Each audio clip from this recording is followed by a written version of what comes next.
Student of class seventh. Class seventh को आज मैं पढ़ाऊँगा चैप्टर वन। साइंस का चैप्टर वन, इसका नाम क्या है? Nutrition in plants. Nutrition in plants का मतलब हुआ पौधे अपना खाना कैसे बनाते हैं। क्या मतलब हुआ? पौधे अपना खाना कैसे बनाते हैं। सबसे पहले आता है, इन्होंने दिया है जितने भी लिविंग थिंग है सबको फूड चाहिए। ग्रीन प्लांट तो अपना खाना खुद बना लेते हैं, एनिमल डायरेक्टली या इनडायरेक्टली प्लांट से अपना खाना प्राप्त करते हैं।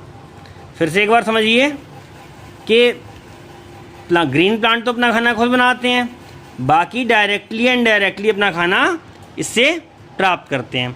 अगली हेडिंग पड़ी हुई है व्हाट इज़ न्यूट्रिशन। न्यूट्रिशन क्या होता है समझिए।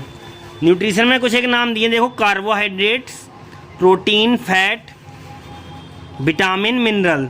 ये सारी चीज़ें क्या हैं जो खाने में ज़रूरी होती हैं। Carbohydrate, protein, fat, vitamin, mineral, ये सारी चीज़ें क्या कहलाती हैं? न्यूट्रेंट्स। इनका नाम क्या होता है? न्यूट्रेंट्स। इनको क्या बोलते हैं? न्यूट्रेंट्स। न्यूट्रेंट्स को इनटेक करना यानी शरीर के अंदर लेना क्या कहलाता है? न्यूट्रिशन। ये क्वेश्चन है आगे, व्हाट इज़ न्यूट्रिशन?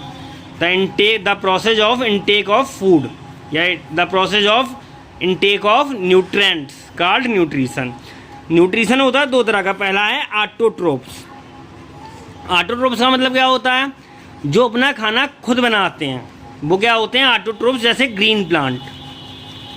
ऑटोट्रोप्स क्या होते हैं? जो अपना खाना खुद बनाते हैं। दूसरा होता है हेट्रोट्रोप्स। हेट्रोट्रोप्स का मतलब क्या होता है? जो अपना खाना खुद नहीं बनाते, डायरेक्टली इनडायरेक्टली प्लांट पे निर्भर करते हैं, वो क्या होते हैं? हेट्रोट्रोप्स। सबसे पहले आता है फोटोसिंथेसिस। फोटोसिंथेसिस हम सीखेंगे ग्रीन प्लांट कैसे बनाते हैं। Food making process in plant. खाना बनाने के प्रोसेस को क्या बोलते हैं? फोटोसिंथेसिस।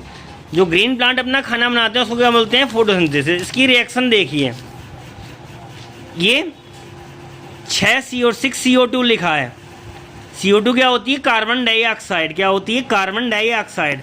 जल्दी से एक बार देखिए इसका पूरे प्रोसेस को। लिखा है 6 CO2, 6 कार्बन डाइऑक्साइड और 6 वाटर। लिखा हुआ है लाइट एनर्जी यानी सन की एनर्जी प्लस क्लोरोफिल। क्या होता है? जो हरे रंग का पिगमेंट होता है पौधों में, जो हरा रंग होता है पत्तियों में, वो क्या होता है? क्लोरोफिल। ये क्लोरोप्लास्ट में पाया जाता है। क्या बन गया हमारा? ग्लूकोज। ग्लूकोज का फार्मूला C6H12O6 प्लस, किताब में यहाँ गलत लिखा है, काट दीजिएगा, 6O2। यहाँ क्या आएगा? 6O2 प्लस ऑक्सीजन गैस बनती है। समझिए, कार्बन डाइऑक्साइड, वाटर, लाइट और क्लोरोफिल, 4 चीज़ें मिलती हैं। कार्बन डाइऑक्साइड, वाटर, लाइट और क्लोरोफिल मिलके क्या बनाते हैं? ग्लूकोज और ऑक्सीजन। इस प्रोसेस का नाम क्या होता है? फोटोसिंथेसिस। अब कुछ चीज़ें लिखा है फैक्टर इफेक्टिंग फोटोसिंथेसिस। फोटोसिंथेसिस को करने वाले जितनी रेड लाइट ज़्यादा होगी उतनी ज़्यादा क्या होगी? फोटोसिंथेसिस, उतना ज़्यादा खाना बनेगा। दूसरा, अगला, जितना हाई टेम्परेचर होगा उतनी ज़्यादा क्या होगी? फोटोसिंथेसिस होगी। अगला, जितना ज़्यादा वाटर होगा उतनी ज़्यादा क्या होगी? फोटोसिंथेसिस होगी। कार्बन डाइऑक्साइड जो होती है, जितनी इंक्रीज होगी, ज़्यादा होगी, उतनी ज़्यादा क्या होगी? फोटोसिंथेसिस। लेकिन एक लिमिट से ज़्यादा अगर हो जाएगी तो कम कर देगी। जितनी ज़्यादा होगी यानी इन चीज़ों के बढ़ने से, लाइट को बढ़ने से, टेम्परेचर के बढ़ने से और वाटर के बढ़ने से क्या होती है? फोटोसिंथेसिस ज़्यादा होती है। लेकिन कार्बन डाइऑक्साइड के बढ़ने से ज़्यादा होती है। लेकिन अगर एक सर्टेन लिमिट से ज़्यादा हो जाएगी तो फोटोसिंथेसिस क्या हो जाएगी? कम। क्लोरोफिल के क्या ज़्यादा होने से फोटोसिंथेसिस क्या होती है? ज़्यादा। यानी इन चारों चीज़ों को, CO2, वाटर, क्लोरोफिल और सनलाइट के होने से क्या होती है? ज़्यादा होती है।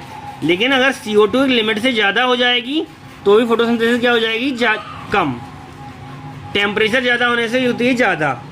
हेट्रोट्रोप्स क्या होते हैं? जो एनिमल्स हो गए, फंगी वगैरह, जो अपना खाना खुद नहीं बनाते हैं, वो क्या होते हैं? Heterotrophic nutrition. अब आता है अगला पैरासाइटिक न्यूट्रिशन। पैरासाइटिक क्या होते हैं? कुछ पौधों के ऊपर ही पेड़ उगाते हैं। जैसे अमरवेल बोलते हैं इंग्लिश में, कसकटा बोलते हैं इंग्लिश में, और हिंदी में बोलते हैं अमरवेल। अमरवेल क्या होती है? किसी पौधे के ऊपर उगाती है, लेकिन अपना खाना ही खुद नहीं बनाती, क्या होता है? Parasitic nutrition.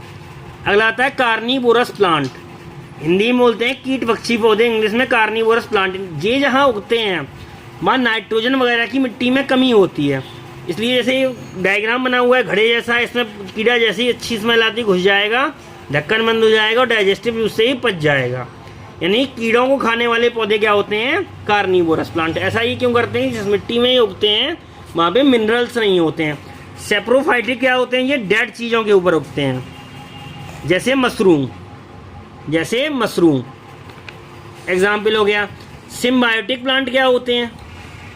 सिम्बायोटिक प्लांट वो होते हैं अगर दो चीज़ें एक साथ में मिल जाएं, जैसे लिचन होता है उसमें एल्गी माने काई होती है, खाना बनाती है, फंगी क्या करता है? न्यूट्रिशन को खींचता है। सिम्बायोटिक प्लांट क्या होते हैं? जो दो प्लांट मिलके काम चलाएं। अगला, how nutrition is replenished in soil. जब जो चीज़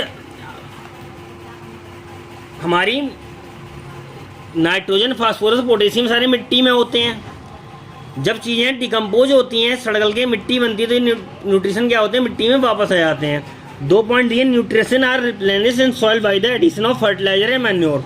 खाद या यूरिया को डाल के हम न्यूट्रिशन को बढ़ा सकते हैं। और दूसरा और लास्ट पॉइंट, लेग्यूमिनियस क्रॉप माने क्या होते हैं? जो फलियों वाली फसलें होती हैं उसकी जड़ों में पाए जाते हैं कुछ बैक्टीरिया, ये नाइट्रोजन को फिक्स करते हैं। एक्सरसाइज और क्वेश्चन आंसर का वीडियो मैं आपको भेज चुका हूँ, तो ये चैप्टर आपका पूरा हो गया। इसको आपको समझ के याद करना है। अगले पार्ट में मैं अगला चैप्टर कराऊंगा। इसका अगले चैप्टर का नाम है न्यूट्रिशन इन एनिमल। चैप्टर 2 कराऊंगा, चैप्टर 1 आप कंप्लीट कीजिए। Thank you.